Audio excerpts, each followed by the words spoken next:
Velina mai ke alo ki e kaulana o pane ene e o kamakani ulaho lala ulia.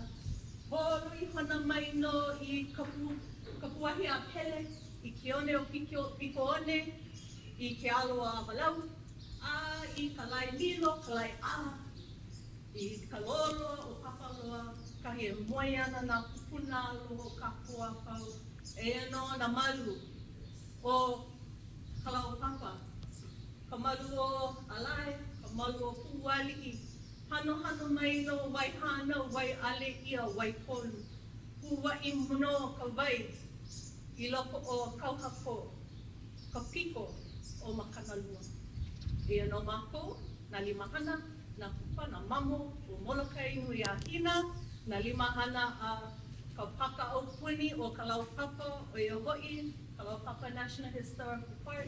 Velina mai, me ke aloha mai no kupuna o Kalaupapa aloha. Welcome everybody. Mahalo. Special aloha to all of you who have traveled far to come here. For those who had to take time off of your many kuleana, because everyone here holds many kuleana. Mahalo for valuing Kalaupapa and coming into our space and choosing to spend your time with us. Aloha to all of our community leaders, our political leaders, our spiritual leaders. Aloha to our kupuna that are gracing us today with their wisdom and their aloha. And to Michipo Ole for having this beautiful hale for us to ako for mai. Mahalo to the kupuna and to Akua for blessing us with this day and for making all the mokulele planes arrive.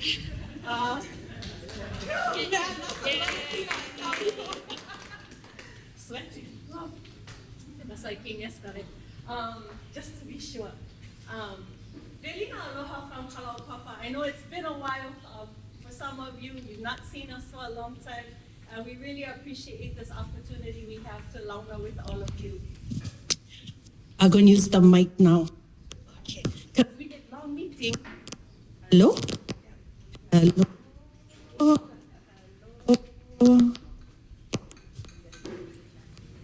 Channel. Okay, I will talk really loud for now till we get that squared away. Because technology doesn't hold us up.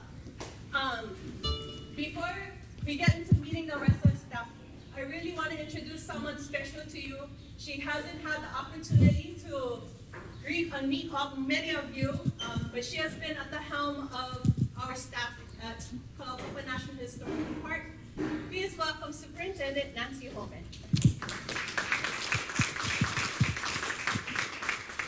Thank you. Hopefully I'm not going to blast people's ears out. Okay. I am a very enthusiastic speaker, so I scripted myself today to hopefully save you from my enthusiasm. But mahalo for coming out here today. We appreciate your advocacy and interest in Kalaupapa. We know a lot of people care very deeply about Kalaupapa. We also know that you have a choice about where you're spending your energy. So we have deep gratitude that you are choosing to spend this time with us this afternoon.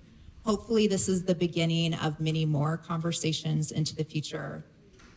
Each of us has a very important and critical part in the future and present of Kalaupapa. Thank you for choosing to be engaged and for taking this time to gain additional information about National Park Service's management actions. I'm truly humbled and honored to share some of Kalaupapa National Historical Park's team with you today and their stewardship accomplishments. Each of these staff members has a direct role in ensuring that the importance of Kalaupapa's history is preserved and inspires people well into the future. The National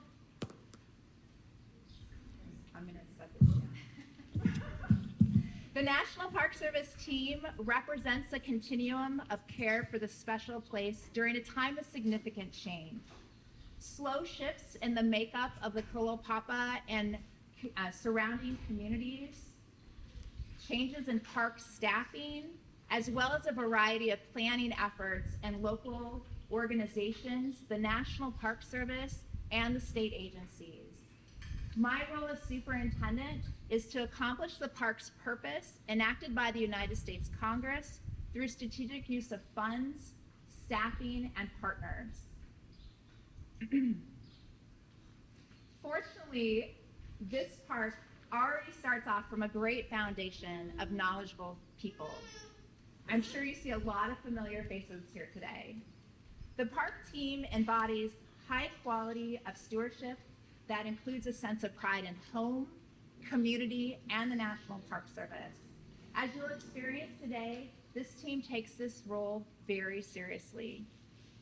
I continue to commit staff resources to recruitment, employee development, planning, documentation, reporting, and assessment that goes well beyond the Secretary of Interior's standards for historic preservation, the National Environmental Preservation Act, NEPA, and the National Historic Preservation Act, or NHPA.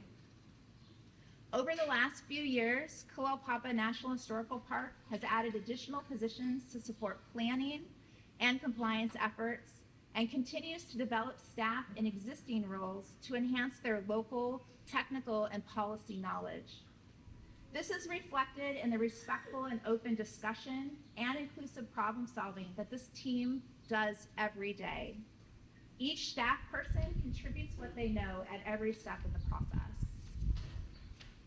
Today, we will share with you how the parks team of professionals use a variety of tools to execute, plan, and evaluate stewardship efforts.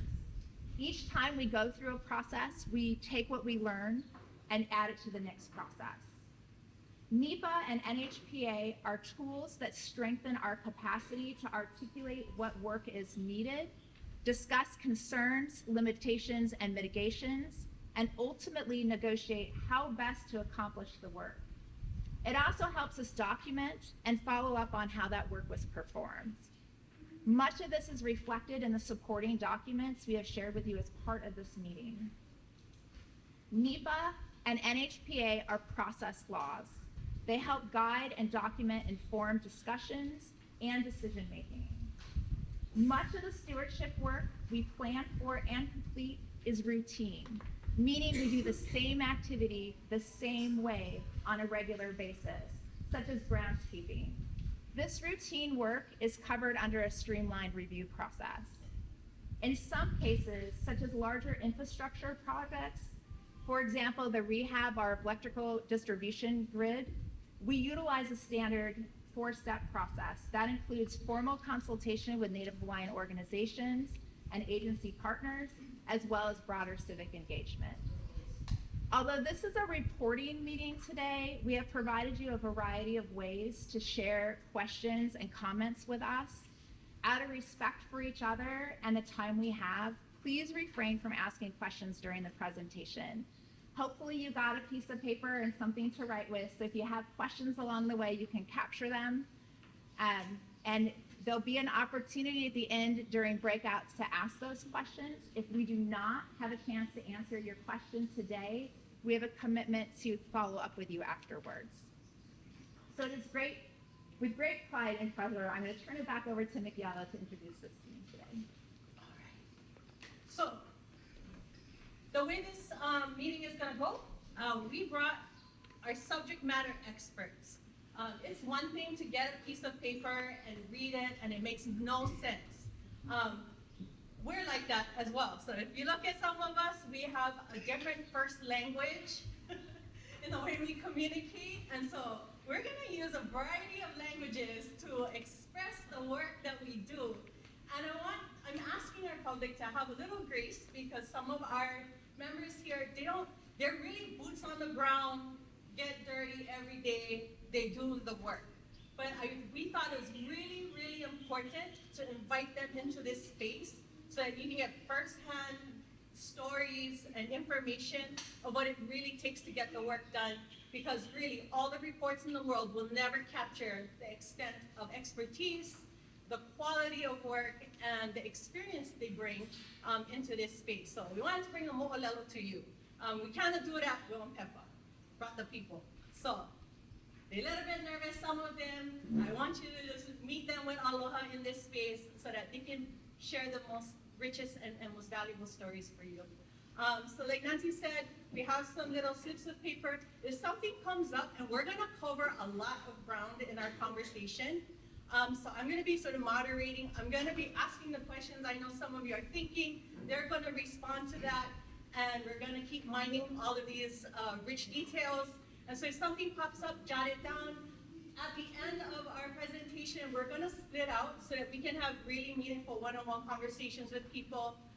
We really didn't want to waste the opportunity for someone to be sitting in the audience with a question and not have a chance to get to theirs, or feeling like your question isn't important or valuable. Every single one of you is important, and we want to have that moment to connect with you. So I'm gonna ask to start us off with introducing our team with Molokai homegrown Joseph Kayama.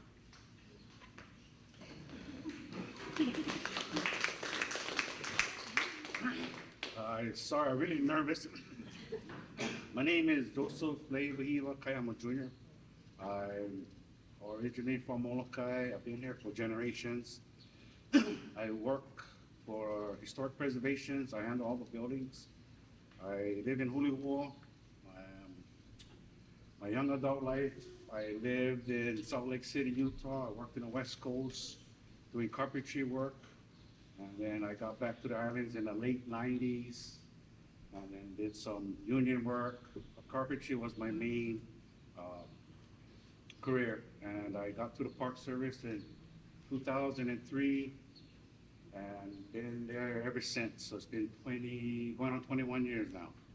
And I handle all the old buildings, and I have a team of Hawaiian boys, local boys, island boys, which I'm kind of proud of. And we're trying to make a difference. I tell them I want to make a difference in what we do for generations to come and show what the old folks used to do and what it's like living there, good and bad. So I hope you make a difference, and thank you.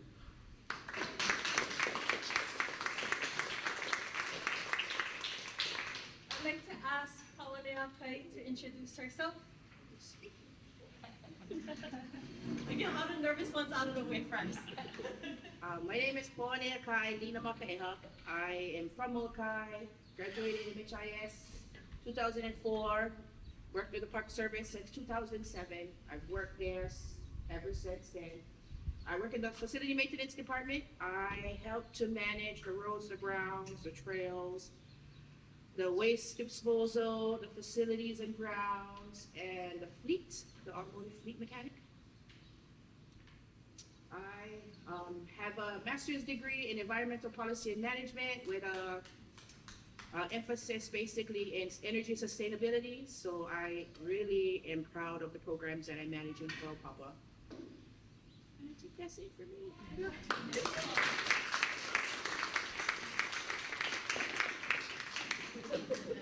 Next we'll have Eddie English, followed by Joseph Molina. Aloha everybody, my name is Eddie English and I was born and raised on the island of Molokai. I first went down to Kalaupapa in 2019, no, it's 1987. I'm still thinking about it. So I've been working for the state for 20 years. And while there, I started off with the maintenance division and worked with different varieties of places like with the carpenters, with the plumber, with the electrician, and doing various jobs in the maintenance division. And then 2007, I moved over to the national park as the electrician. And since then, I've been doing a lot of the electrical work and getting to the houses as electrical pole up to the park. And then just recently, 2024, I became the high voltage electrician. So now I can go on top and do most of the transformers, changing out transformers, changing out switches, and other various high voltage electricity work. Thank you.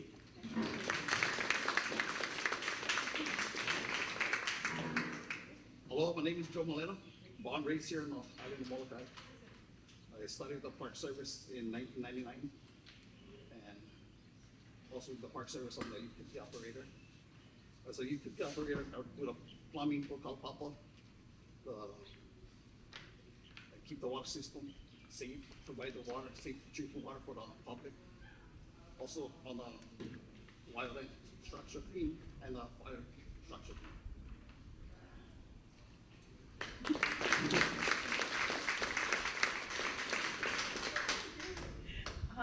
Next, I would like to introduce Dustin Robbins. Hello everyone, my name is Dustin Robbins. I'm the archaeologist at the park. I started with the Park Service in 2010. I spent 10 years at Hawaii Volcano National Park on Hawaii Island as the archaeologist there. Afterwards, I went to UH Manoa for my master's degree, focusing study on the dryland agricultural field system in Kau. So very similar actually to the dryland system that we have here in Kalaupapa. I began working at the park here in about 2.5 years ago, and I'm sort of in charge of archaeological surveys and monitoring compliance. Thanks.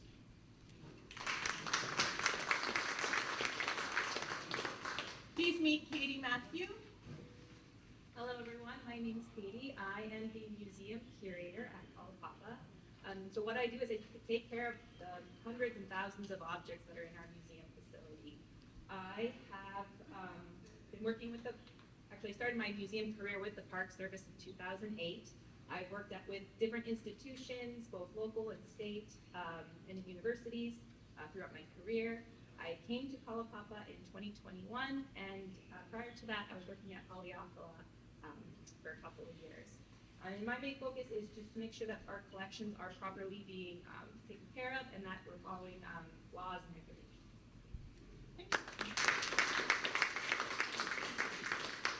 Please meet Kelly Moore. Aloha. I'm really humbled and grateful to be here today. I work as the marine ecologist down at Kalaupapa, like a marine biologist, but kind of studying the whole ecosystem. I've been down there about 4 years now, and prior to that I worked at another national park in California called the Channel Islands, and I was there about 15 years. So I've studied a lot of different oceans. My expertise is, marine science, conservation focused. I also oversee all of the dive programs in the Pacific West region of the National Park Service. That's from Lake Mead to Crater Lake up in Oregon, and then out in Samoa and Guam as well. So I have expertise in overseeing dive operations and boating operations too. I'm really grateful to be here today. In terms of the compliance process, I just help provide expertise if any of the projects pertain to our marine resources or aquatic resources in the park. Next on our team, Justin Newhart. Good afternoon, everyone. My name is Justin Newhart. I'm from the island of Molokai. I'm a United States Park Ranger in the Visitor Resource Protection Division. I started my career in the Park Service 10 years ago, coming up to 10 years in 2014. As a Park Ranger, we're tasked with providing emergency services for the Kalaupapa community, and that's through the various jobs of law enforcement, structural fire, wildland fire, PMS, and search and rescue. Every day, I'm glad to be there to provide that for our community. Thank you.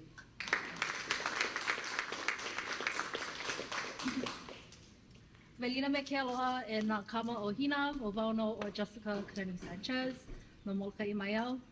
Aloha Molokai. My name is Jessica Kanani Sanchez. I am from Molokai, born and raised. Sorry, get on script too. I am a grandchild of patients of Kalaupapa, the late Lorenzio and Catherine Kanani Costales, the late Henry Nalaielua, and the late Clarence Boogie and Ivy Kahiliwa. I'm honored to be down there and work. I previously was working with DOH as a store manager for 7 years, and I'm coming up to my 1 year with the Park Service as an administrative support assistant. Some things that I do in my job is I manage the property manager, which entails doing inventories, disposals, signing purchase requests and reviewing them so that our team can get what they need. And I assist with IT and whatever our team needs. I'm the behind the scenes person, so you'll see me here and there. No be shame. And then if you guys don't know, my mom is Kanani Costales. You guys probably know her. She's loud. She'll probably be here later. So.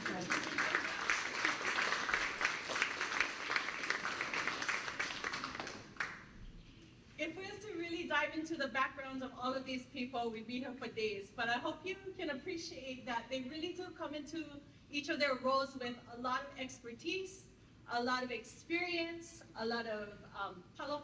They've gone to school, they got training, and then they've committed many years to just doing the work. And so that's why, as the subject matter experts, we rely on them to be that front line of collecting information, monitoring, assessing every single thing in Kalaupapa, every plant, animal, building, rock wall, every feature, every element that makes Kalaupapa special falls under one of these categories. And we're going to share today kind of how we monitor, how we prioritize, and how we identify the work that you see on that list of projects that will be pushed through compliance. And so subject matter experts bring all of this experience, they put that lens on, and then they're out in the field doing their work. They're collaborating with partners, with other agencies, and with one another. And we're constantly refining our scope of work and how we're going to get it done, because doing business in Kalaupapa is very challenging. When we get those proposals put together, those ideas are being shaped. A lot of it is honed by the management team, also known as the interdisciplinary team. We represent different important aspects, and this is where we review all of those elements. Now, every single one of them is an expert on the regulatory policies, any guidance that applies to their scope of work, and we're that additional lens. So I'm going to introduce the IDT, or the interdisciplinary team, and we'll start with Kaupilani. Aloha kako. My name is Kaupilani McGuire, and I have been privileged to be the culture anthropologist at Kalaupapa since 2009. Prior to that, my experience was working with contract archaeology firms. I've done excavation work, I've done mapping, but mostly my experience was in oral history and culture impact assessment work. I also wear a couple of other hats. Excuse me, I'm so nervous. I'm also the acting division lead for cultural resources at Kalaupapa, and I also serve as the acting 106 coordinator for the park. And the 106 coordinator position collaborates with the park interdisciplinary team, which is all the subject matter experts on our team. And so whenever a project is proposed, I review the scope of work along with everyone else, and we make sure we have the right technical expertise on the team. And if we don't, then we collaborate with our regional staff to get that expertise, if we don't have that expertise in the park. So, for example, our regional staff includes someone from the National Historic Landmark Program. We have a cultural landscape architect. We have a historical architect that reviews projects for our buildings. We have several historians. And we also have a 106 regional advisor who I work very closely with to help me and advise us when we need extra advice. And basically, the regional staff provide support and subject matter experts for disciplines that we don't have. And so when we need a subject matter expert to review a certain project, that's who we rely on. Besides our team, we go to the regional team for support. And I want to also say that my connection to Molokai and Kalaupapa is that I was born here. I was born in Ho'olehua, and I was raised at Keapanui until I was 11. And on my mother's side and my father's side, we have Haitian relatives that were sent to Kalaupapa as well. So for me, it's a very personal connection. And it's like coming full circle, being born here, being raised here, going away, and then working at Kalaupapa since 2009.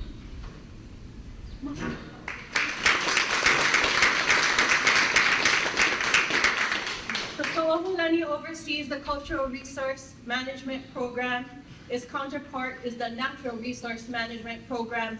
But really, in so many ways, you cannot separate cultural and natural, because Hawaiians, we don't even manipulate something to make it cultural, make it useful to us. We appreciate everything, most things, in their natural state. So the collaboration is really, really important. And leading our natural resource management team is Linan Kat. Aloha, everyone. Aloha. My name is Linan. I bring to Kalaupapa my experience in program management with the National Park Service. So I worked at another park, also in California before this, also as a division lead for natural resource management. And so what program management basically means is connecting all the dots between laws, policies, and guidance, and really greasing the wheels for all the people at this table and the people who are down at Kalaupapa right now doing work to do their work. So that involves compliance, which we'll talk about a lot. It involves getting funding, because we don't just use the money that Congress gives us. We actually look for other funding sources. We look for partnerships, some with groups that are in this room right now, the local community. So I'm the person that's just kind of plugging things together so that my staff, who are the subject matter experts, both in marine resources and terrestrial resources. We have 3 Native Hawaiian staff that work on our terrestrial team that are down at Kalaupapa right now, and I just help grease the wheels to make all that good work happen. There's a lot of paperwork and processes that are involved in that, and that's kind of the background that I bring here. I really rely on them and the staff, not just in natural resource management and cultural resource management, but the staff at Kalaupapa as a whole to inform things, because they have really good knowledge from the field that I don't always get working at my desk on the computer. So bringing all of that together, but I do have a background in ecology, got my PhD in ecology back in California as well.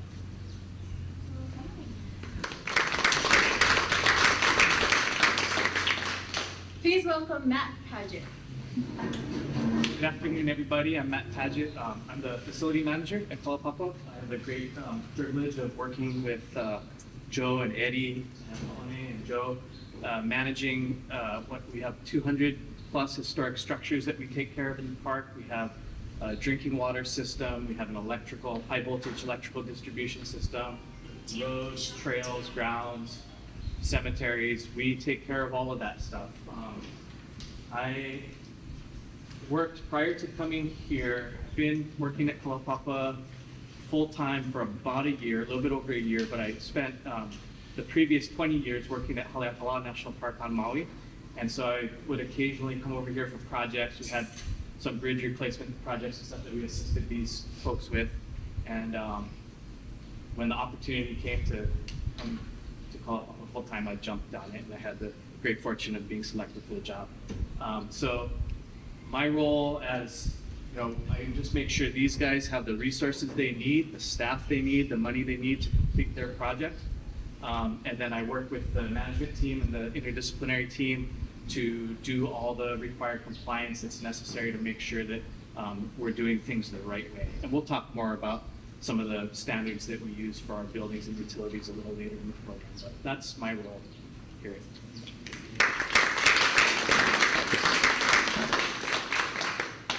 Have to highlight this. Matt also has experience managing Pu'ukui watershed and part of the Maui plant extinction prevention program as well. And there's a lot of, I wish I could have the time to like pop in all the extra details because a lot of these people are multidisciplinary or have experience in different areas. And so it's easy for us to flow through conversations because we just get it. And we're not just fighting for our one area or our one subject or kuleana that we're tasked with. We have appreciation for every single aspect, and that all gets pulled together constantly by sort of the other peripheral people. And I'm gonna introduce next Amy Sakura. Hi everybody, it's great to see a lot of familiar faces in the crowd here, so appreciate you all coming. Again, Amy Sakura, I'm born and raised here on Molokai. Been part of the National Park System or working for them for over 27 years. And then back in 2007, had the opportunity to finally move back home here and work in Kalaupapa as a patrol ranger then. And then back in, what was it? 2013, yeah. Stepped into a management role as the chief ranger. So that's the title I've held since then. And the chief ranger is basically, I'm responsible for visitor and resource protection for Kalaupapa. So basically in a nutshell, like Miguel was saying, we have a lot of different hats we wear. So I'm responsible for law enforcement, fire, whether that is wildland or structural fire, and then emergency service sits down there. So we're the ones that respond to emergencies there. And then we tend to forget, or I tend to forget at times that under my program as well is the aviation program. So whatever aviation operations falls under my division as well. Yeah, so I've been there over 10 years. I mean, I've been in a management role for over 10 years now. So I guess I could say my experience in compliance and part of the process and decision-making, been my hands in that for over 12 years or so. If I do the math right. But yeah, welcome, enjoy. Thank you.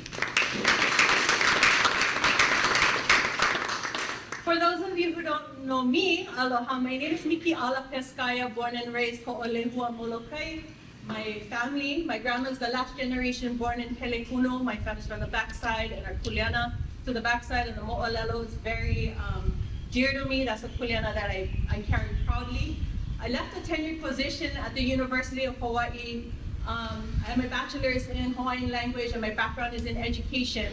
But I left the security of that to take a chance, temporary, small job at Kalaupapa National Historical Park, because I believed that I could contribute to, one, building up the number of Hawaiians working for the Park Service and increase our involvement, and I wanted to start building that connection.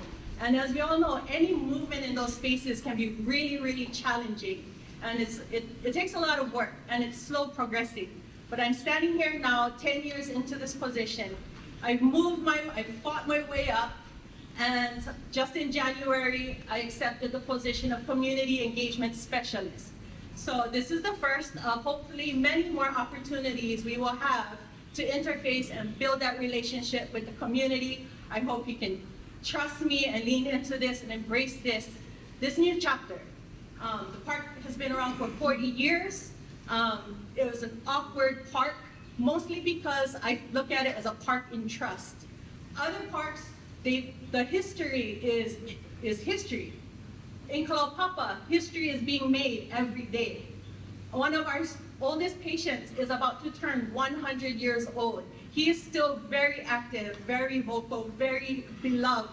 And when our kuleana is to honor him and the 8,000 that stand behind him, sometimes making room for that is really hard when you're balancing policy and public expectation and everything else. There's so many different aspects that we have to walk every day into these conversations. And as you can see, half of our staff are from Molokai. They love this place, they know. And it's not just a 40-hour job. When they step outside and they gotta drive past Papaloa Cemetery, they're looking at their pupuna, who every day are asking them, are you doing everything in your power to take care of this place? Are you doing right by us? That level of accountability is shared, not just by those who are from Molokai, but every single person. It's inescapable. It really is. If you work and live in Kalaupapa, there is this other level of commitment and accountability. And that it works. It works for us when we're right here, but when we're trying to interface and bring that out, it really does get challenging. So hopefully, today is the first of many wonderful opportunities we have to build transparency, to build trust, and to bring information forward.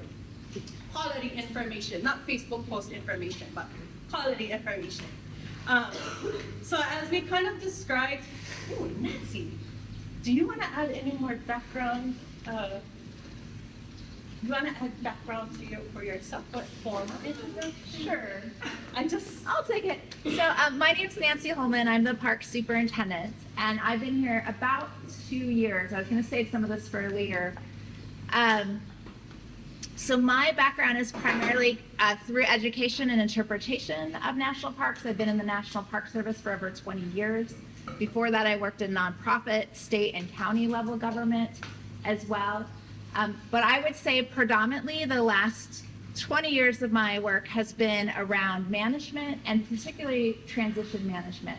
So I'm often hired to come help a team transition culturally from one area to another, or in this case, how do we get from some planning to the larger transition puzzle?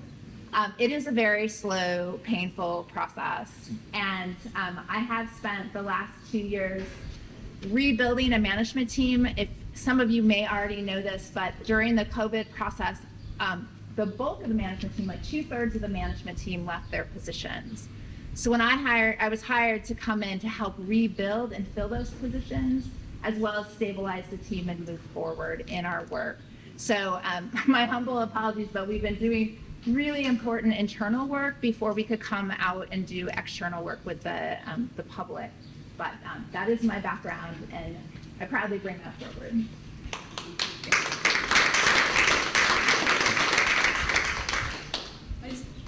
My role as community engagement specialist, I'm also the sole interpretive park ranger. I also do interp education and manage a volunteer program, which is in sort of we're rolling that one back into action slowly. And then I support this team and help them with interfacing with the community. When we have, so Kohulani kind of described, like, here's how the boots on the ground, the eyes, they're out, they're doing things. There are projects that like we anticipate, and there's work that we don't anticipate, but we plan for it anyway, and then there's just straight up emergency craziness, and we got to do our best to stabilize the situation. But every single thing is still subject to a review process. So each of you had, if you went and signed in, we handed out these sheets. There's a list. It looks like a, the Excel spreadsheet. And I don't know about you, but when I read that thing, I'm like, oh, thank you. Okay, somebody just talk me through this. What am I looking at? Yeah, it's a lot of weird information. It's not consistent. Just preparing for this meeting already, I have like 17 ideas of how next time we're gonna be better. Constantly reiterating our process. So this is what we got to work with. I felt like it wasn't enough. I said, let's bring the team so we can talk through some of these things and really bring these projects to life for you. So whenever there's work to be done, it needs to be evaluated. The information is collected, it gets put into a process, into a system called the Planning, Environment, and Public Comment System. We call it PEPC for short. And you can access that at parkplanning.nps.gov.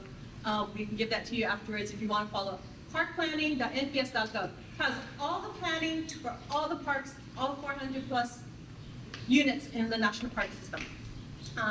You can follow along with our projects there. But briefly, there's this big process, and then there's 14 categories of things that if they fall into any of these categories, you can streamline the compliance process. So you'll see some of them on the side, they have, it has like one dash and then preservation, maintenance, repair of historic properties. It's like in one of the categories. And that tells us that whatever this proposed activity was, it falls in one of these streamlined review activities. It means they're low risk. Here's the things that you need to make sure are in there, but they don't need to go through full 4-step process review. And so there are things like rehab and minor relocation of existing trails, walks past sidewalks, routine ground maintenance, anything related to health and safety, installation of environmental monitoring units. There's a number of categories. And so each of those projects that are on that list meet one of those categories. There's a small handful of projects that don't. They did not get streamlined, and we'll talk about them at the back end. So here's this list. Our 73 projects met 10 of the 14 categories. So compliance really is a tool to make sure that we've evaluated and we're just double checking that every single thing, all the guidances, all the policies are met. But like they expressed, they start building projects with that in mind. This is their working knowledge. So we'll kind of go through maybe the anatomy of a project. And I'm gonna start at the top with cyclic maintenance. So cyclic maintenance projects are things that we can anticipate. They're on a set schedule. We know how often we need to do them. Most of them, we're very aware of. We've been doing it for 40 years. Then we have projects that something special or something is finally failing or something needs addressing. It's the first time we're going to tackle this situation. Those are projects, like planned projects. We're going to have to do a little bit more research and get really specific information for that activity, and it's going to require more input. It also means we have to go for funding because those generally don't come out of our maintenance budget or like the things that we've anticipated. And then we have emergency repairs, and then we have this other weird category that has like permits and research stuff. We'll kind of lump all those projects separately. So I'm going to invite my subject matter experts to join my conversation. And maybe my first round of questions will be for Paone, Kayama, and maybe Ka'ohulani. You can chime in, but can you explain to us a little bit about cyclic maintenance? Like in your programs, what kind of projects are cyclic maintenance? And like where does funding come from, or anything that you can add to that topic? For grounds maintenance, we're pretty much talking about routine veg management, mowing, brush cutting, maintenance of small rock wall spills, some pest management control, chipping of green waste because we don't have a green waste landfill, right? So we have to manage from start to finish. And that's basically, we call it programmatic because it's on a routine schedule. We do it every so often. We do curbside pickup of waste twice a week, so we have to manage it twice or weekly to make sure that it doesn't get out of hand and then we can no longer manage it anymore. And that comes out of our cyclic maintenance budget. It's a fund source that allows us to do 1 to 2 year maintenance program to get funding for it. So every 2 years, you reevaluate your program and you submit again and you submit again for that funding. Do you have composting? Yes, we do. We composting as well, right? We collect food waste twice a week. We take people's food waste as a nitrogen source. We mix it with our green waste, so the wood chips part, carbon. We do a 3-to-1 mixing ratio in vessel closed earth tubs, and it's about a 120-day process. It's about a 30-day fill time. So that is active loading. We loading our food waste into our in-vessel earth tubs. Then we do about a 3 to 4 week active composting, meaning we're not loading any more material into our vessel, and we're just using a auger on top of our tub lid to rotate to get oxygen into our piles so it doesn't become anaerobic. And then it takes about, by the time we pop it out, we get about 3 cubic yards of finished compost that we turn around and give back to the community as a soil additive for their gardens or homes. So we move it right back into our projects Yeah, too. we're trying to do like a zero waste with all of our projects because we have no landfills in Kalaupapa at all. And I would add that we have a project in place now to replace and upgrade our composting. Oh, yes, yes. That's a different category of project, but.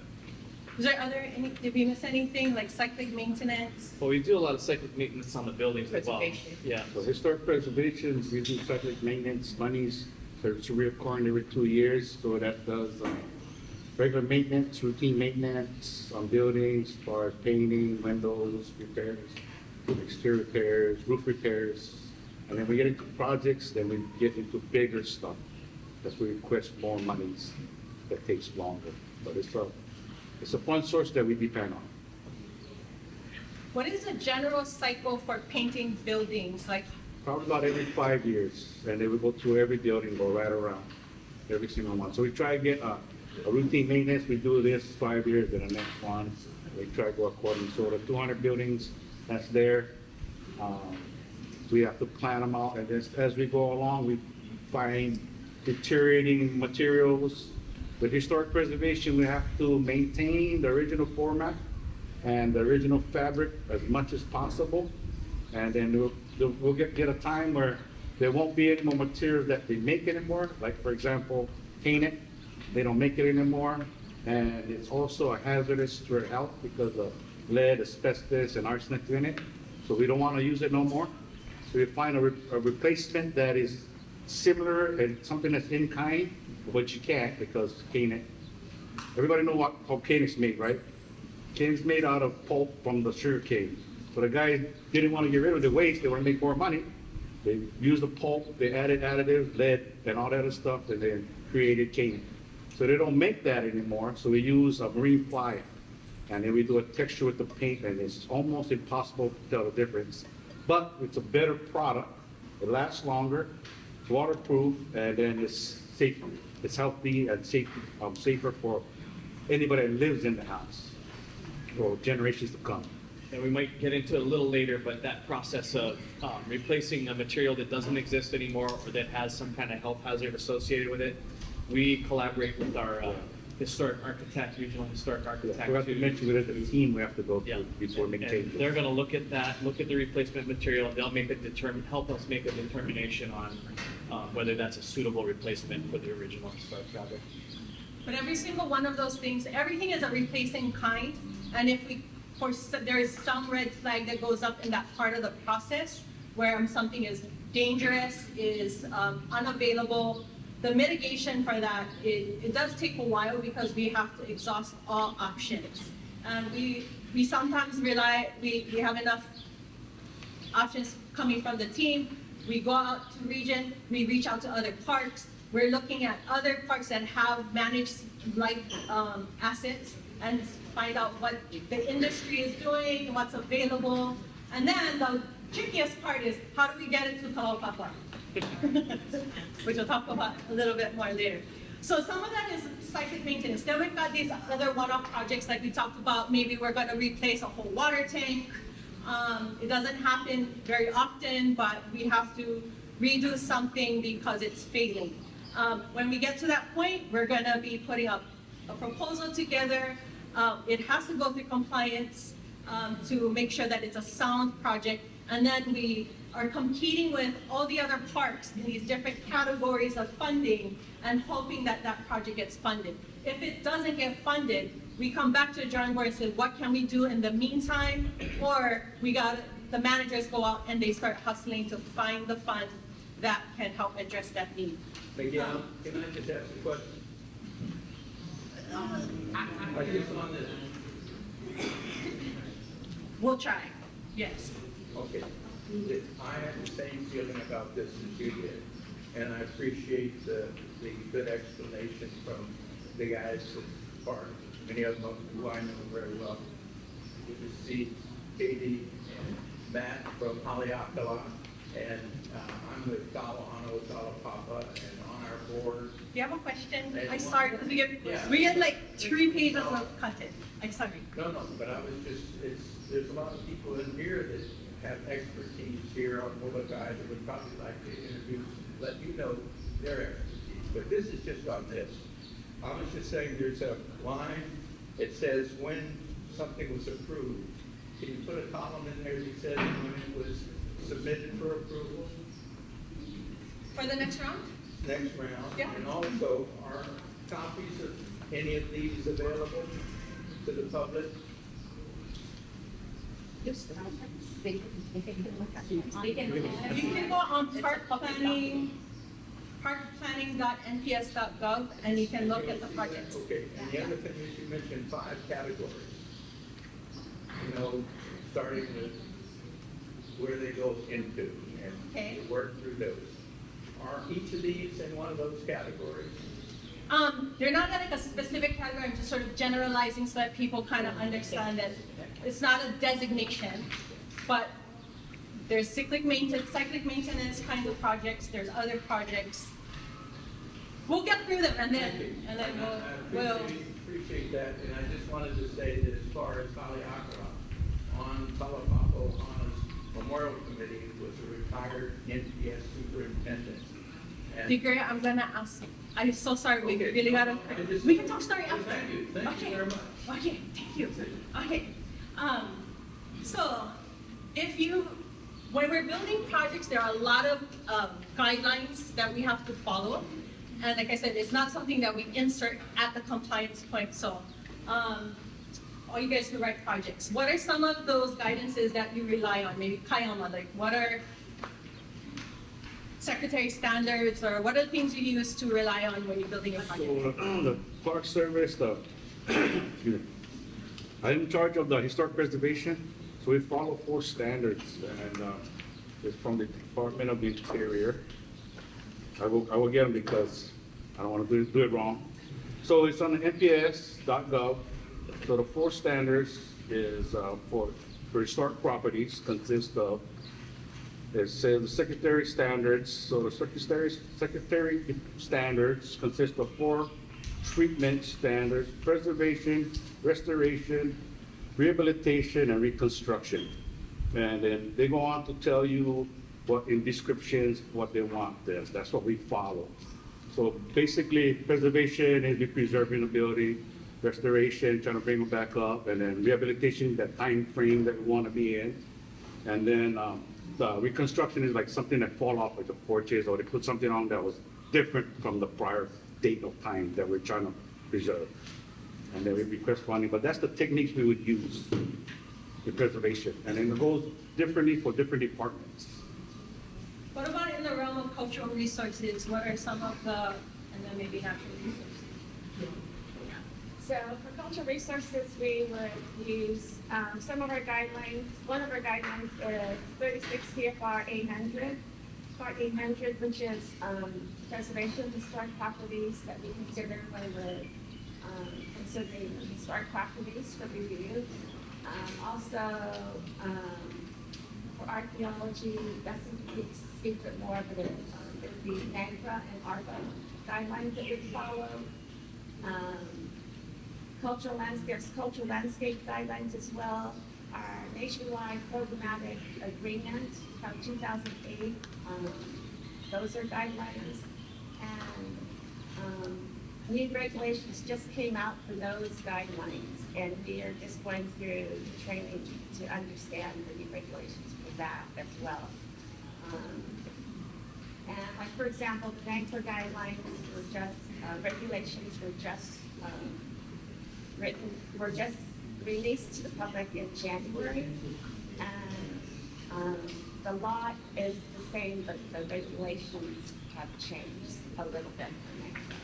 So we're always going through training and learning, keeping up with all the new guidelines and regulations that come up. Anyone? Mikiala. Sorry. Since no more mic, can everyone please project a little more because it's really hard to hear and I want to hear what you have to say. Thank you. Thank you. Okay, speak up, gang. Yeah, I think you covered it pretty well. Feel like you're at the mic. Yeah, come sit in the front row so I can hear. I'm close.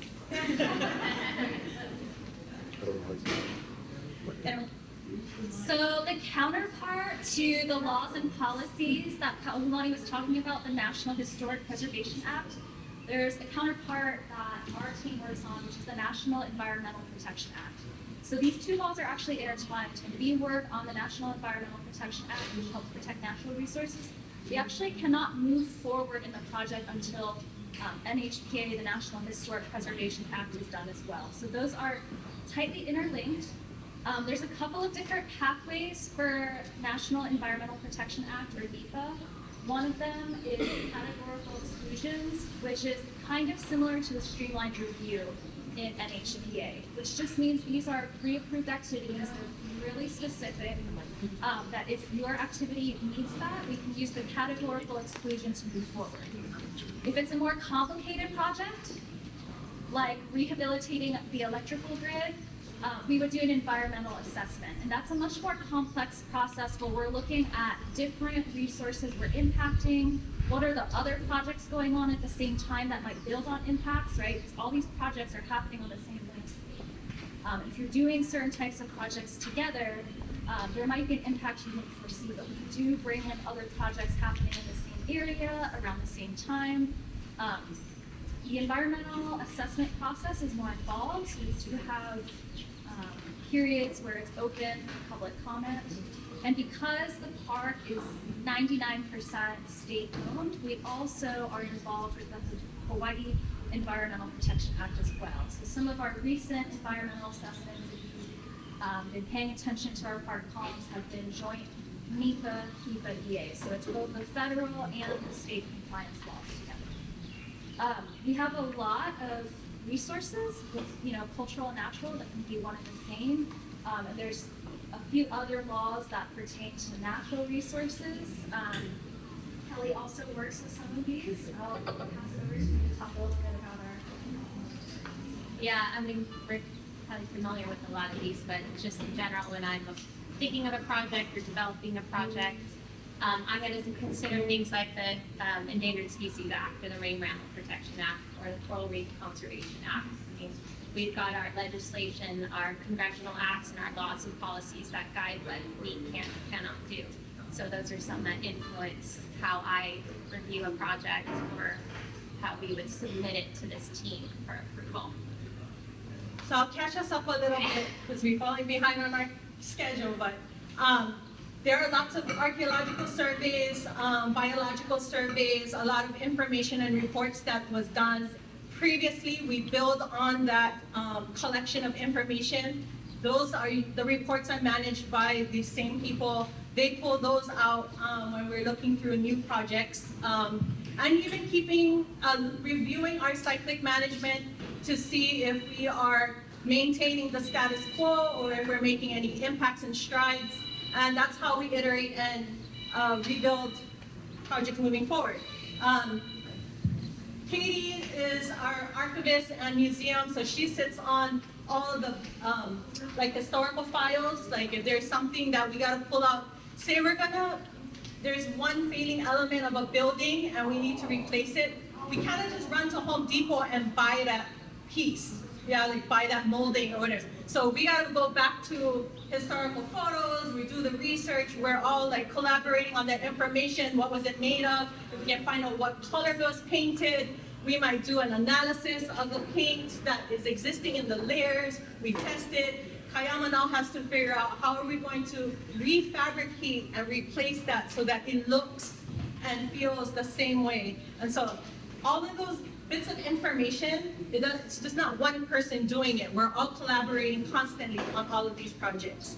And we kind of touched on when something isn't available, there's a process in place for how we identify the next best thing. And through all of this, for the last 40 years, the patients have been a really present and participatory element in all of our work. They're starting to slow down.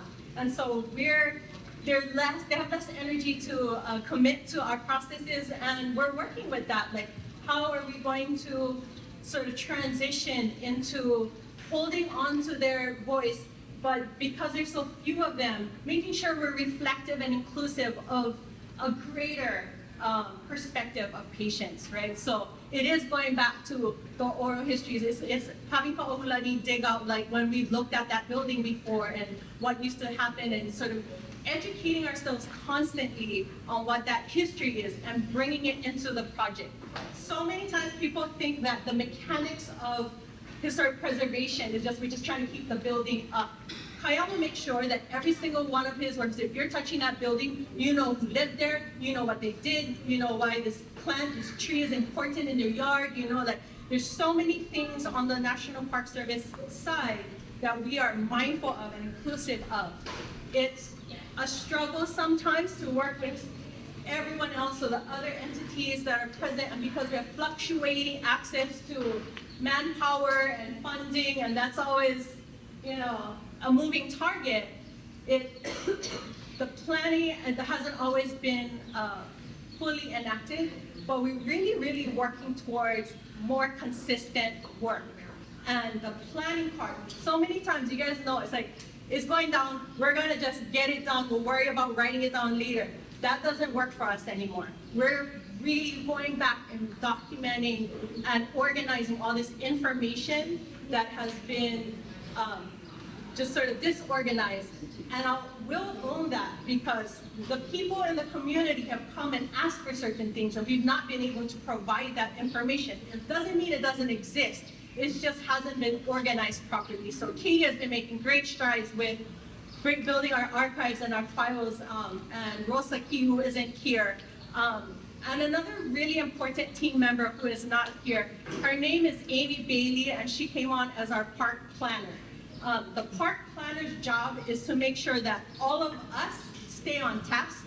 She's the teacher. She is just whisks us into making sure we're turning in all the things and that all the components are there to make for the most robust package possible. She is tracking our timelines. She tells us, hey, it's been a while, like, giddy up, you might want to revisit this.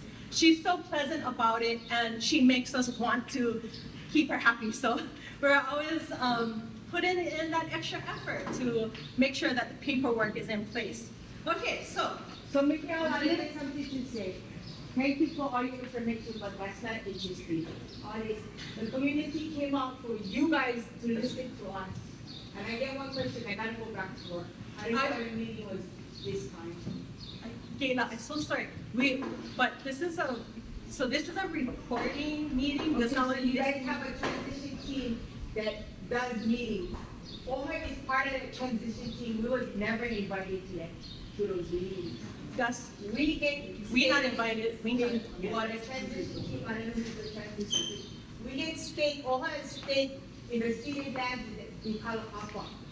We don't know nothing. We didn't really I don't just know this. Nobody can answer it. And we can't answer that in this moment because we really confined to talking about our projects. This is one programmatic agreement, and this is what the community asked for. This is the programmatic agreements request to report on the projects that have gone through compliance.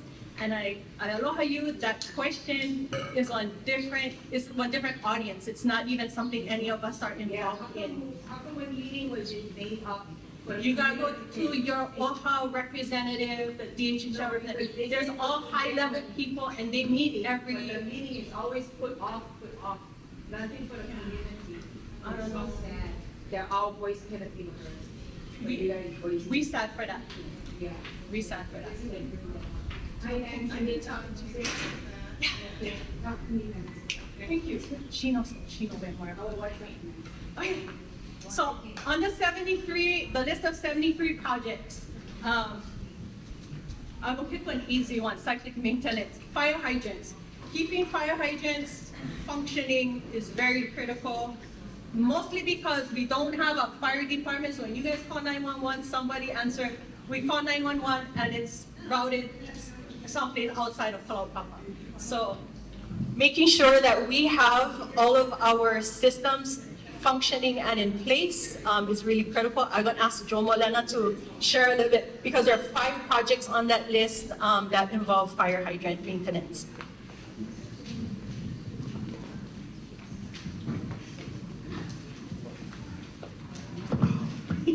That's all you two did?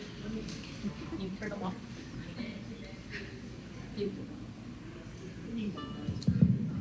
As a utility operator, I also certify as a water operator, certified water operator. Teamwork. So as a water operator, we do yearly annual checks on our fire hydrants. We do maintenance, we do valve exercise, we flush once a year. And due to some of the fire hydrant low visibility, some of the fire hydrants been getting bumped into. And our fire hydrants are dry barrels, so when you bang them, you can't really know if it's broken until you exercise the valves and turn on the valves. So we have 5 projects the past 2 years. We have to replace 5 of the hydrants. By replacing the fire hydrants, we have to go to compliance. We need archaeologists will be there to watch this dig. We have to order the hydrants. Hydrants came from Big Island, so it took time for hydrants to come in. Because there's only one barge here in the island. Probably Kalaupapa. Other than that, it's the routine maintenance that we do with our fire hydrants. So he exercises those hydrants, and then at some point, we have a plan in place. Should we need to replace the hydrant? When that's going to happen, we don't know. It happens when somebody accidentally bumps it or hits it. I'm going to say that because we have this frequency, so we see 5 hydrants have been nudged in the last 2 years. We need to maybe evaluate how we can protect our hydrants, and probably this next round is we're going to start figuring out how to put up barriers. So just one example of how the work that happens, going through compliance, all of us re-examining this, the frequency of things, that informs our planning and work moving forward. Water system, fire suppression. Another thing that takes a really high level of maintenance is our utilities. I'm going to ask Eddie to kind of dig in a little bit more about our utility projects, because we have a number of them on the list. You can just be general with. Okay. Well, we have our 3-phase that comes down to the power to serve us in the settlement. And then it's distributed out to the homes where we have a 120, 240 that goes into the home. Anything else? Yeah. I'll fill in a little bit about the utility system. There's not too many other places in Hawaii where somebody other than Maui Electric is maintaining the high voltage system, and Eddie, with one helper, pretty much maintains that entire system year round. And we have frequent outages just due to the aging of the system. And so just yesterday there was an outage, and he had to go hike down from topside, hike down yesterday to go try and track down what the problem was. This happens often, and we have a big project that you'll see on the list to replace all of the utility poles, the transformers, the conductors. But our joke is that by the time that comes around, Eddie's gonna have replaced the entire system 1 pole at a time. So we're very lucky to have them. But I wanted to highlight how when we do have to make emergency repairs, we had one a few months back where a utility pole broke off. It was rotten. we had to replace it over the weekend. We still ended up going through a version of the compliance process that we talked about. Obviously, that's an urgent repair that needs to get done immediately to keep the care home online, to keep our water, everything working the way it's supposed to. But as soon as we're notified that there's something where we're going to have to do some digging or excavation, Eddie lets me know what his plan is. I'm going to talk to Kaupulani, Dustin. This is often over the weekend or at night or who knows what. And we'll just talk through the generalities of it and get ARC monitoring in place so that when the guys are ready to do the work, they have somebody there to oversee the excavation. And then, we will put it into our Pepsi program that we talked about a moment ago to make sure that it's all documented and everything's done appropriately. Okay, thank you. This is a 2-hour presentation. How much time we allotted the community to speak? So for those who came in late, let me just, okay. So I'll just recap. This is a report. This is an opportunity for us to share. Many people have questions. And we're going to try to get out as much information as possible. And then at the end, there's going to be, we're all going to break out and be available for one-on-one conversations.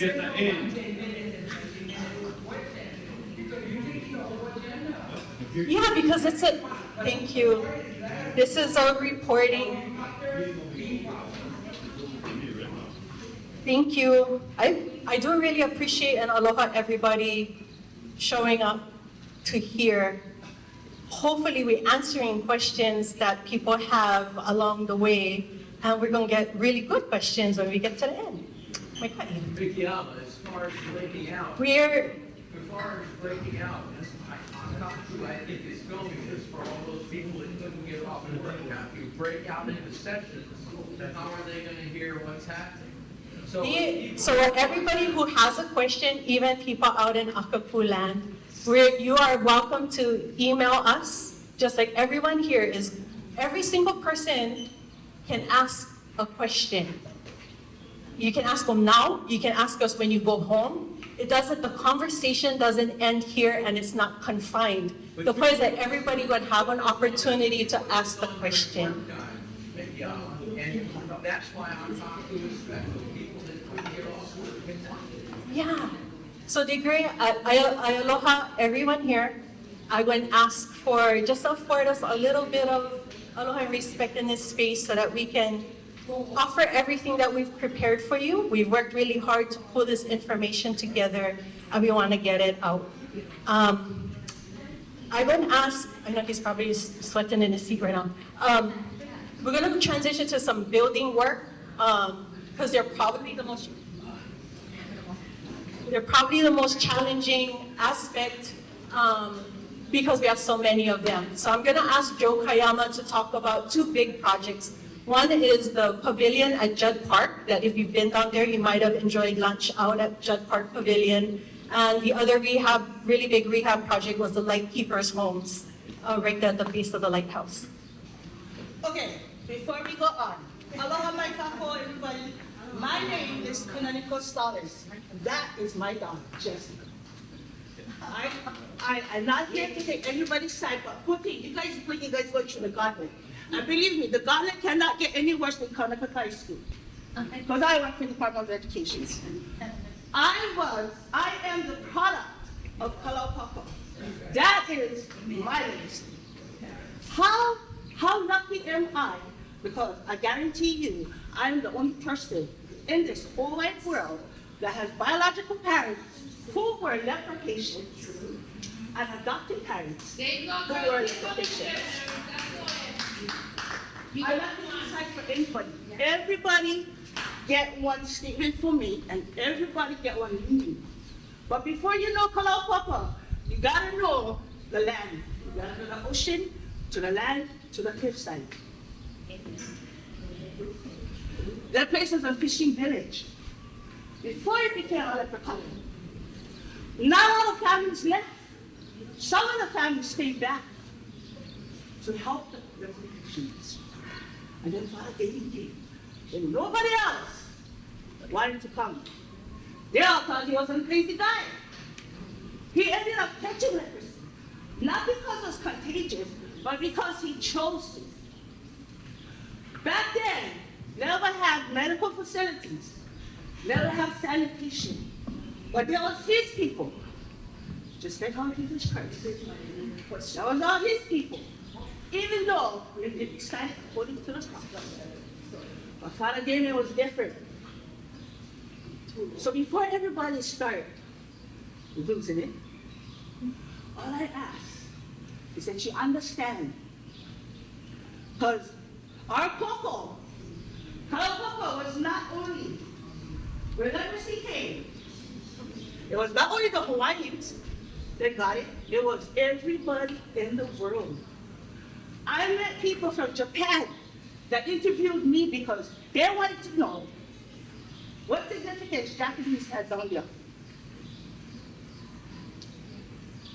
In the history books, it says, it's lapela pake. That history book is wrong. Leprosy was way back from the Bible.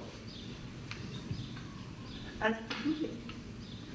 And anybody who read the Bible inside there can prove it also. I grew up with Chantel. She was one of the few beautiful people on this island that treated me like a person. Not like a leper. My children went to school. They were called lepers. My daughter Jessica, her dream job was working for the Lord.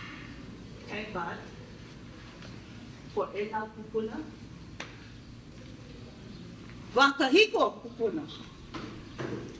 People like you, and people like you, who keeps her there. Because if you think she's not working for all of you, she is. Sometimes God put us in different places that we don't like being, but going to have more meaning if we just listen and follow. And not only God, I mean, you know, whatever being we all believe in. Hawaiians believe in Lord. Believe in Khan. And all these bodies, they got steam power. Oh, and not forget Kelly. These people, and people before them, found graves that were there from way before the leper colony came along. How many of you know that some of them don't come outside? They cannot dig the ground because all it is rock. So half of that is on rock graves. If none of you, if some of you have not been to Kalaupapa, you should go and soak it up. One time I told my mom, we was at the airport. I told my mom, oh Mom, look at that cliff. She go, eh? I'm going, oh, that's one of the most beautiful things I've seen in the whole wide world. She go, girl, I see that every day. And she go, if you never noticed a long time ago, that's because you're just driving fast, not taking the time to soak in where you live. And to tell you the truth, the whole Molokai is like that. Molokai is a place of milk and honey. Kalaupapa, if you haven't known or been to heaven, I promise you, there are 3 places on this island that I revere as heaven. That'll be Kalaupapa, Kalai, and Hala. All along the North Shore side. When we fly over, take it with you. So what they're telling you right now is the projects that they do. But in order for us to understand the people and everything else, you gotta understand that the land we stand on. Because it's not just rock, it's not just grass, it's not just that. It was created for a reason. And we all here for a reason. But anyway, I'm sorry I'm interrupting you guys. Just put a smile on your face. And I promise you guys will get to ask the questions. Too bad I'll go and walk out because I was asking for wait. But that's okay. That's the last. But anyway, mahalo mai.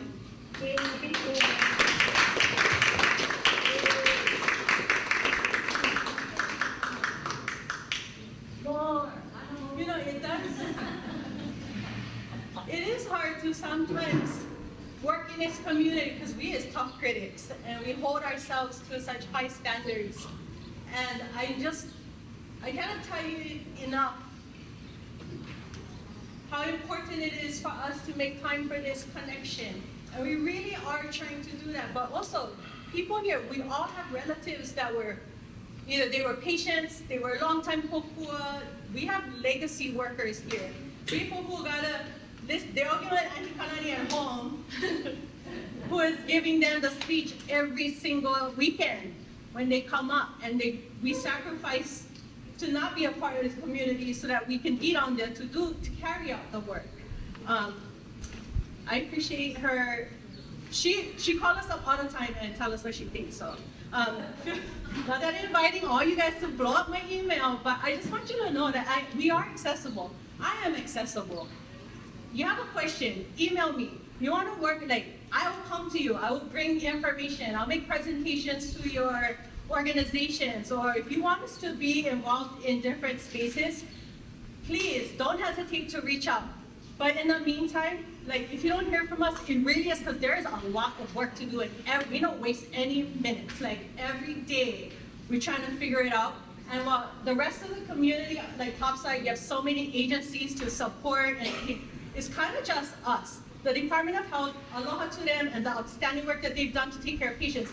But their operations are shrinking, and while they're shrinking, and there's all this conversation of what the future of Kalaupapa looks like, honestly, we are not really involved very actively in that space because we're too busy just taking care, making sure the lights stay on and the water is flowing and that everybody is safe. And we're trying to work with all of these different initiatives to help create safe space for conversations to happen. We don't direct those conversations. We're not actually directing anything. We participate and we create safe space for those things to happen. In the meantime, what we're doing is the work. So I just will move through there's just a couple more things. Because we're running out of time, we only in this place for so long, and then we also have to catch planes. So, because Mokulele switch them up on us. So, after mercy. So I'll just try to bang out a couple more things, and then we're going to break out so that we can get to some quality talk story time. Okay, I'm going to kind of skip over some things. I'm so sorry, we can talk about buildings later, but I really want to talk about the fencing.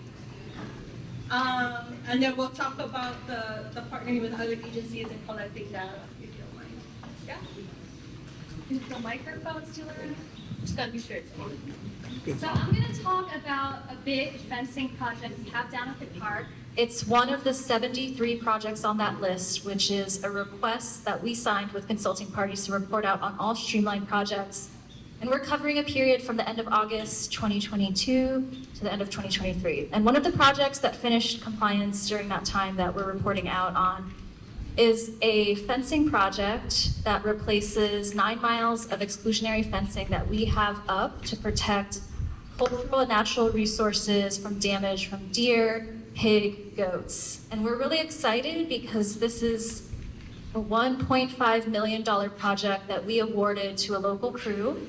The local crew is led by James Espanola of DLNR, and his crew is local boys that are hired through Research Corporation of the University of Hawaii, and they are starting their work in May this year, and they'll be working down in the settlement every other week, every summer for the next 3 years. And we're really excited because that funding is not coming from the normal money that we get from the park. It's actually from the Great America Outdoors Act, which staff here, like Kelly, were able to grab that funding. It's part of a project that involves Hawaii Volcanoes National Park, Haleakala National Park, but we're special in the sense that instead of having outside contractors come and do this work, that we were able to pull from the local community to get this work done. So we're extremely excited about that. It's a streamlined review project because we're replacing fencing that's already existing. So we're not doing any new ground disturbance.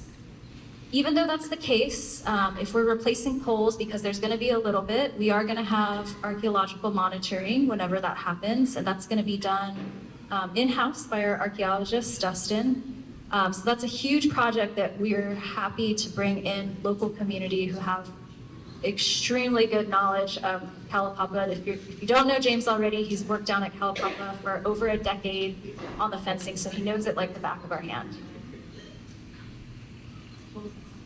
And so kind of coupling with that is, like partnering with other agencies, building out the network of effort that other agencies are engaging in, and how we plug into some of those partnerships.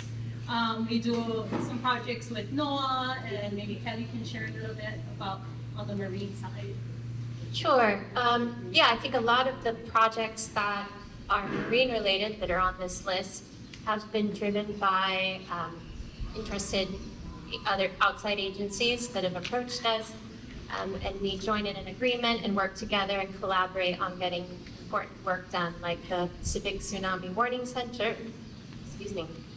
For an example, we are one of 5 seismic stations around the Hawaiian Islands. We have one at the Kalaupapa Wharf to help build a nice warning system throughout the islands. We also partner with NOAA in doing monk seals work down at the park under their permit. So I think it's a real it's a great opportunity to help our work get done, but also build these relationships and help support other work that benefits not just Kalaupapa, but benefits in all of the mainline as a whole. And I'm happy to talk more about any of those projects with any of you guys as we break out into our individual groups. Yeah, so I hope you guys are tracking who's talking about what. So if your question pertains to them, that's who you're gonna go ask in our breakout. So other projects kind of in that same category, 93364, we have outplantings with Molokai plant extinction prevention. And there's a concern about invasive control, right? Like how do we manage the ungulates? How do we manage invasive species? We do have a project, we maintain all the coconut trees, and now with this coconut rhinoceros beetle high alert, we're going to, like, for example, start monitoring for those. But we already do informally, like every single one of us are always maka'ala, everything. That's why making our own compost where we don't have to import that, keeping everything local, and we're monitoring. Last year or the year before, we had this weird moth that came across, this caterpillar that ate all the Christmas berry. It was really weird, but it's like, we're constantly monitoring our landscape, collecting information, and then we're funnel it to who needs to take that ball and go seek out the answers and with all these partnerships. So maintaining those relationships are really important. Not everything is outdoors or in a building, or the buildings themselves. Some of our projects are indoors and can be something like a historical element like an altar. And so sometimes we don't think that this is something that would go through compliance, but I'm gonna ask Katie to talk a little bit about our altar conservation project. Hi, so in Hawaii, the weather here is very, not very forgiving to items that are made of wood, metal, textiles, paper. So we had a couple items that needed to do some conservation work, and we partnered with the Harpers Ferry Center. We had conservators come out from the East Coast.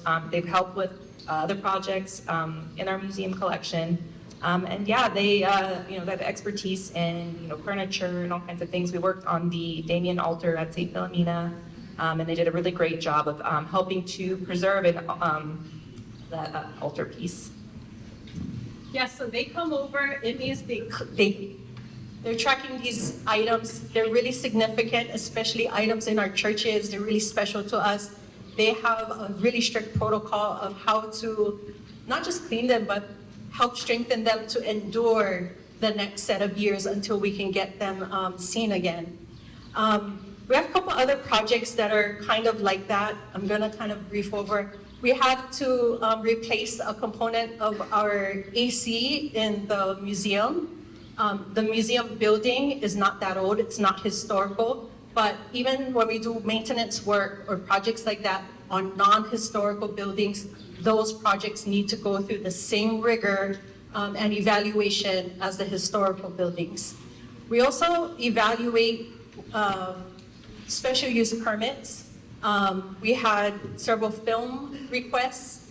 One was from like the Catholic Church wanting to record something. We had an interesting one from a Korean film company who was highlighting the story of a Korean patient and wanted to honor them and have music played at their gravesite and record that.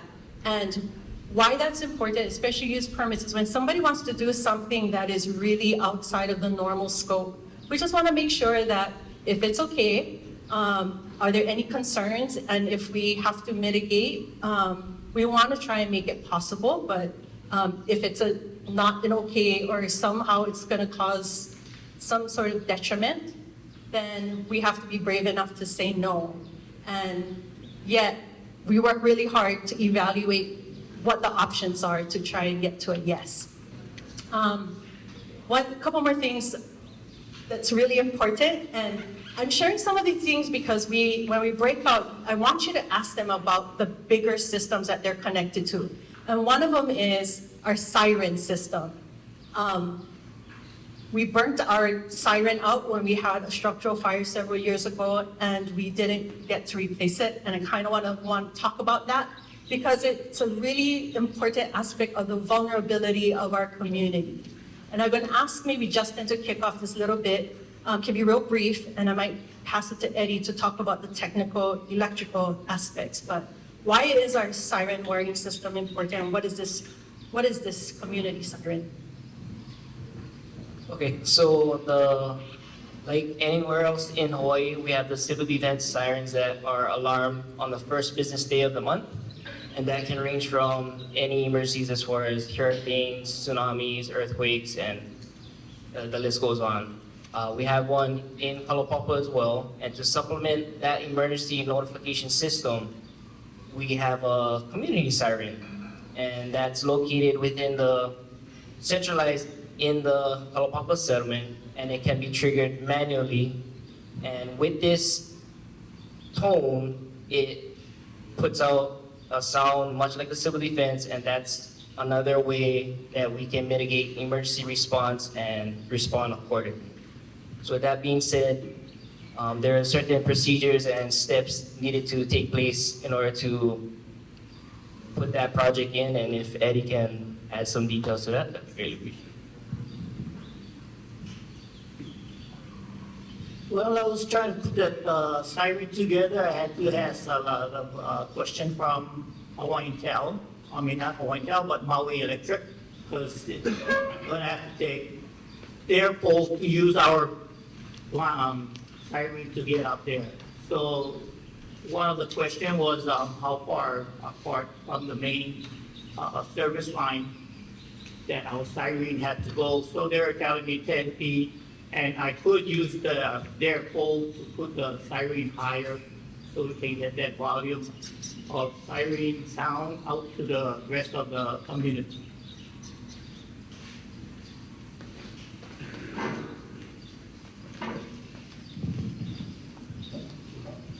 So you'll notice, so some of our projects are about building that redundancy, we're a very self-help community. We do a lot of training, things like wildlife first responder. We want to make sure that while we're not just relying on the two law enforcement people sitting in the middle, while they're the leaders of programs and plans, really it's in all of our hands to be proactive in keeping ourselves safe and anybody who comes and visits. So there's got to be these systems in place, and we're continuously building and expanding our capacity to welcome more people into the community and making sure that if something happens, we are equipped to respond. And so the siren is one of those tools. It's a manual flip. The siren goes off. When I hear it, I know to come to the pole and find out what's happening and how I can help. If it's a fire, if it's an accident, if I need the people who respond have some level of training, we organize ourselves to respond to those events. And we have had to use it. It is a very important tool. And yet, as critical as it is, it doesn't get pushed through any faster than anything else. Like, it still goes through the same process. So we kind of talked about that. I'm going to kind of skip over real quick. Monitoring, these guys are off the hook, they don't need to talk. Monitoring, you can talk to Dustin about what that looks like, archaeological monitoring, what are those techniques and who on the staff does certain kinds of things. But every single project is recorded. We take before and after pictures, all the materials we use, we document. Again, we're getting way better at organizing and moving those files forward, and making sure that the next person who assumes duty, there's a chain of, what is that? Like, I have it and now I give it to you. Custody, chain of custody. Yes, we're gonna get way better at that. So when people just leave, it's like, you cannot just leave a desk and don't tell nobody where anything stay. But the thing is, we've had people that have been there for like 20 years. On the 19th year, they stop writing things down because they just do it, off the top of their head. And so we'll make sure that we capture people as they're retiring, and putting the information into files. One last element that I want to talk about is waste removal. And Paone kind of talked about it, but really, if you don't know this about Kalaupapa, but there is no active landfill. Zero. There isn't. Every single bit of household trash, we pay Kamaka Air to air freight that out weekly. So it means we try not to make as much rubbish, as little rubbish as possible. But it means every single green waste, construction waste, things that get cycled out, appliances and furniture, you would change out the mattress or anything. It has to be deconstructed, stored, and then we send things out on the once-a-year barge. Like we mentioned, one barge a year. So when you think of how funding cycles go, October is when we start our fiscal year. The barge is in August. Your project, if you don't get your materials till August, you have to release your funds in October. You gotta wait. Now you get this little window to try and execute. It means that we're always constantly forward planning or pulling money from this project to fund this, purchase this, so that when the window opens up for us to do the work, we have to keep anticipating. If any of these people are bad with their calculations when it comes to budgeting, how much material it's gonna take, or what pieces we're gonna need, if we order the wrong part, you're literally stalled out for a whole year, because some things will just not come on an airplane, not one that lands in Kalaupapa.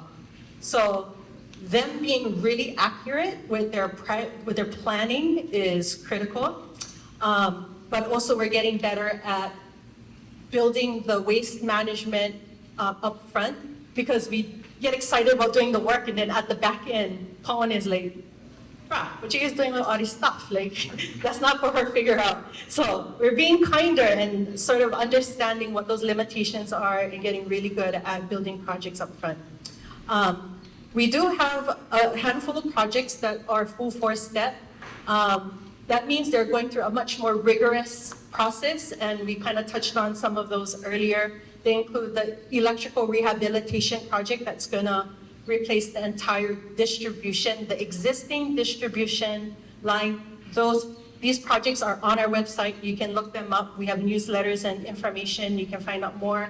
We have a fuel farm because the existing fuel, so the gas station and the holding tanks are in the tsunami zone. It's managed by the Department of Health. They're going to end their management of that system eventually, and we're trying to put in all the work to get our alternative in place, because we are going to need fuel in Kalaupapa. So those are going to be above ground. Again, information is online. We can direct you to those. Waipolu landing zones, they exist. That's where helicopters go in to do work.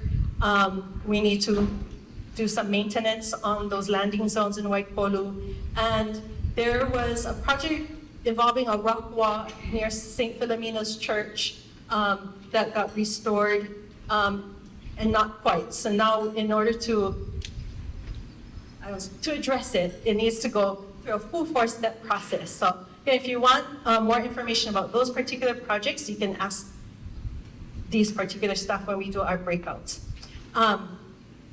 Squeezing all of this information in. I'm going to ask Nancy to talk a little bit about sort of the bigger picture with staffing, vacancies, our recruiting strategies, and some high-level board desk. All right, I noticed the crowd is thinned out, so I was thinking about this because I live and sleep and breathe government, right? I've been in government for a really long time. And this is the work of government. It's slow, it's boring, it's probably not what you're interested in, right? There's aspects of the work that we do that is much more glamorous, high profile, and interesting. And this is what people have asked us in the past to report on. This stuff that is boring, slow, and not glamorous, the work of the government to meet our mission in the National Park Service of preservation and enjoyment. So I just want to share that as a framing because I know it's painful, but it's really important to understand what fills up our days. And the work of government in 1980 when the park was created was much more fast-paced and glamorous and exciting, quite frankly. When you're a new park and there's patients involved, there's very few patients left. But also, one of the things about this work now is government accountability, right? We have been told time and time again by citizens through their elected officials that we need to be more accountable in government. So these processes are in place to do that. So we have ways to document for things to persist beyond this group of staff in front of you today. All of these beautiful folks will eventually take another job or pass on into retirement or something else. So that's a really good question. I will talk about that. These are not all laborers, actually. So I am one member of the management team, but there are a number here, and I will tell you that one thing that I think is really critical, and I think you can all agree with this, is that Kalaupapa should be managed by local people. I have been working very hard, recruiting very actively for several years, and there are still management positions I've been unable to fill because people are unwilling to apply and step into that role, or yet haven't met those qualifications, which is part of our legislative mandate, is to actually do employee development. It's in our enabling legislation. That is uncommon for a national park.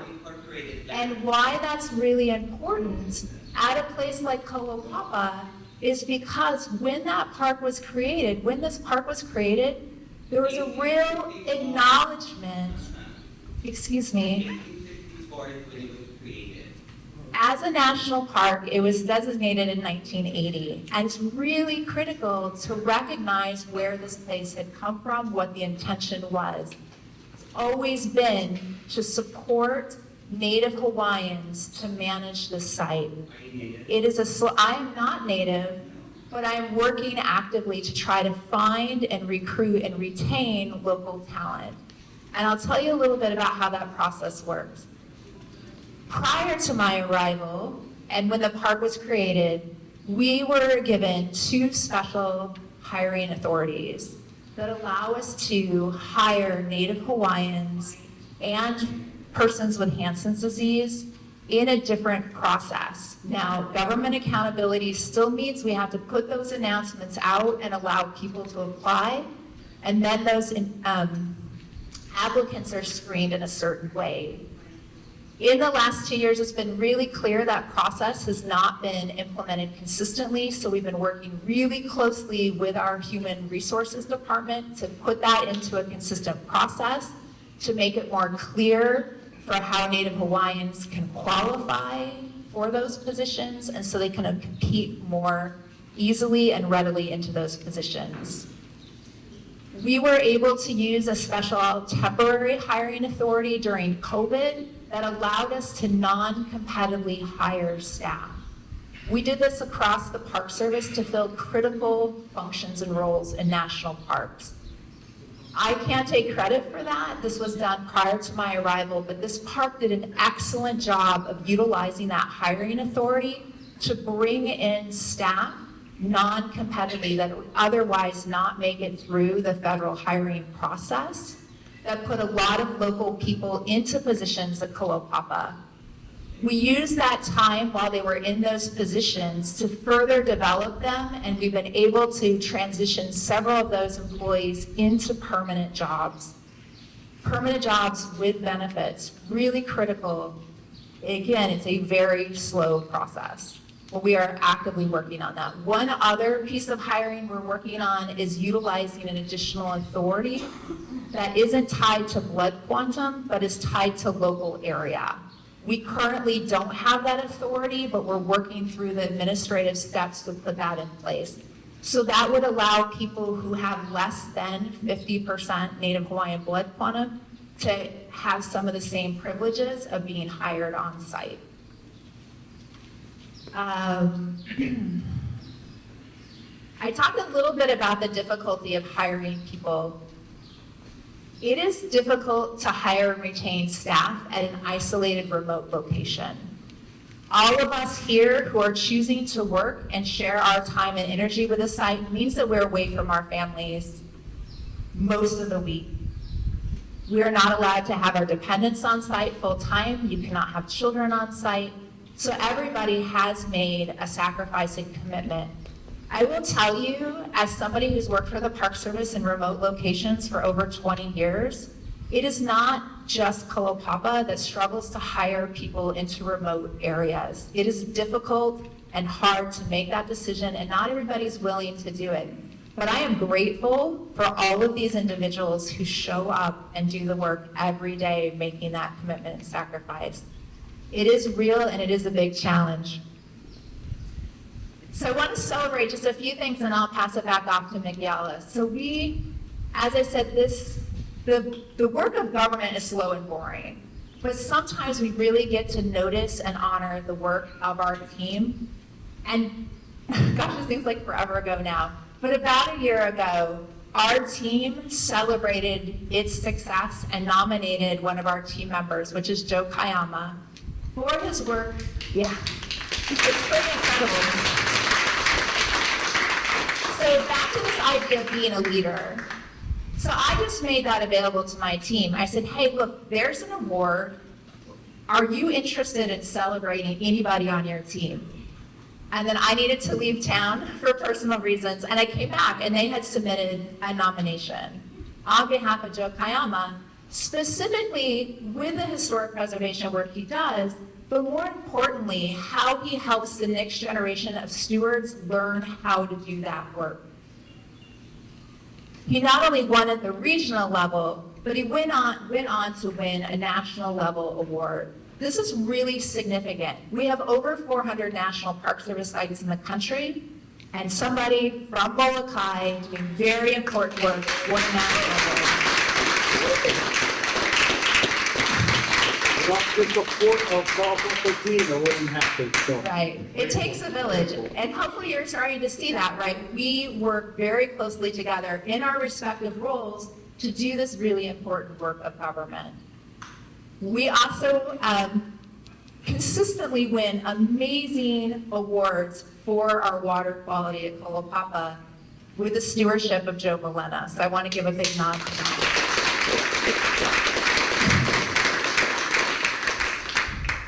And again, government work is slow. So when I came to Kalaupapa, we were doing some work around what do we do with these hundreds of historic buildings. There had been some work done internally with the Park Service about what we do, how we privilege, what are potential uses of those buildings. This came out of the GMP or as part of the GMP process.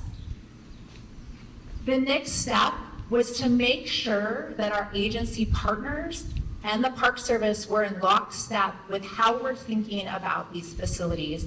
The Park Service owns very little. So I think we own just a few buildings down there. So it's really important to bring together the agency representatives that own the facilities and partially co-manage those sites. So we brought everybody together in the summer of 22 to showcase what's happening at the park, where we're at with current management, for all the agencies to ask questions about the work we're doing, how what are the next steps we're taking. Historic Hawaii Foundation joined us as well, people from our regional office, and we had a very robust conversation as a next step in the process. And again, these processes are slow, but we're slowly going through those steps of accountability that are so critical to making sure government works together. All right, I think that was my piece, so I'm handing it back off to Miguela.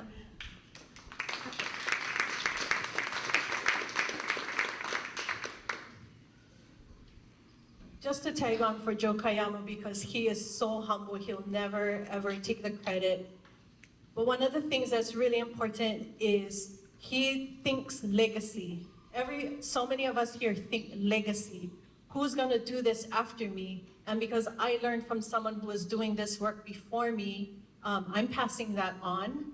And that continuity is really important. And I just wanna highlight why, or the value and benefit. Historic preservation, you cannot just learn it in school. It's when you're here in Kalaupapa and you understand the elements, the makani, the salt air, like the plants, which ones should be here, not here, how it all works together.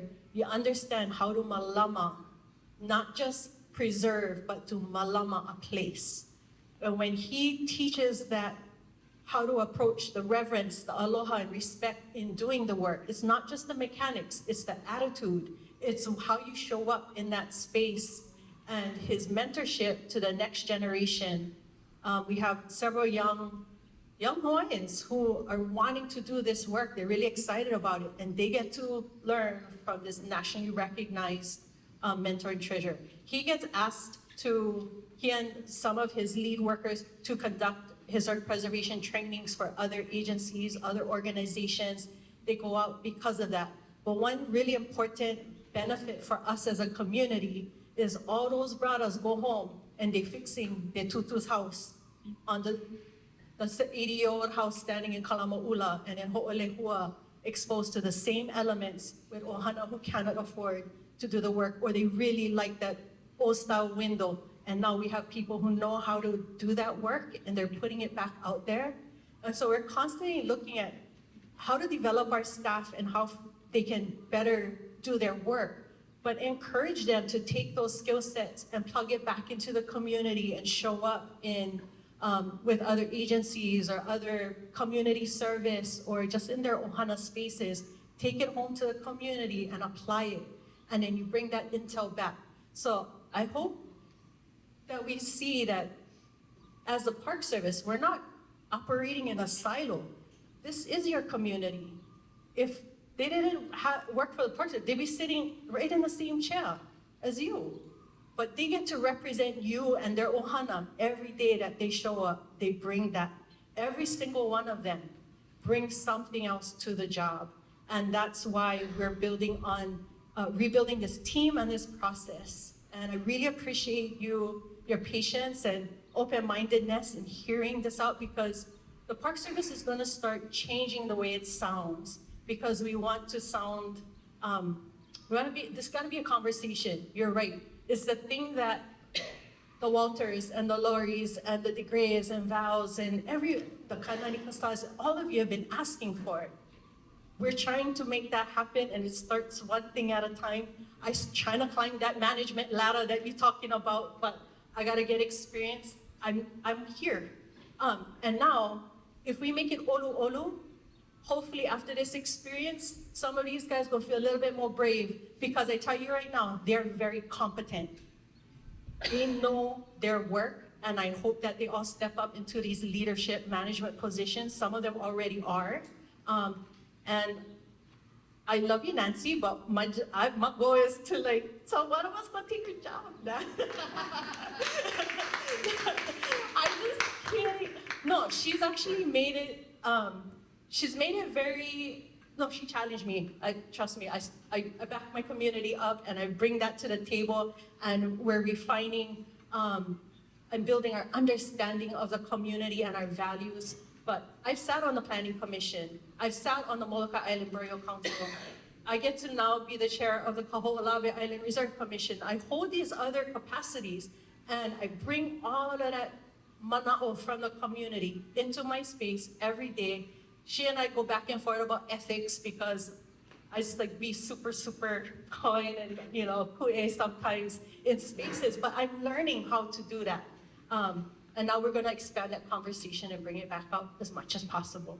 So I know we kind of max out our time, but right now we really are gonna honor that. We're gonna spread out, and I want you to come with your questions. If you're too tired, you're just saturated, leave your questions with us, with your email. Jessica, if you need something to write with, or or write your question down, I want your questions to be answered.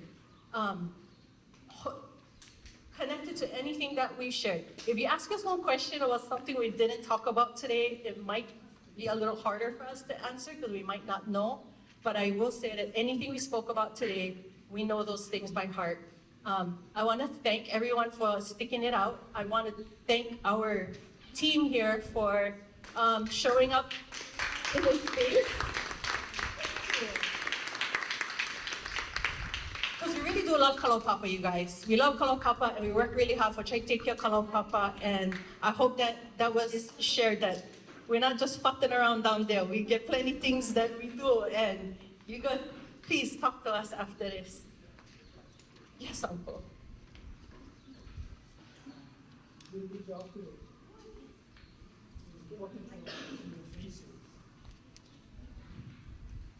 It was important for us to see the faces in Kalaupapa and what is going on in Kalaupapa.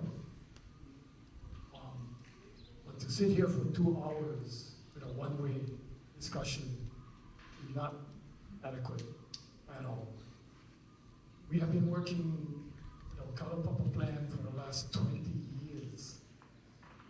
Because whatever you guys are doing down there is a Hawaiian homeland. It's going to have an impact on all of the homesteaders. Today we had meetings with the homestead celebrating Prince Kuhio. Going back, talking about our past as homesteaders.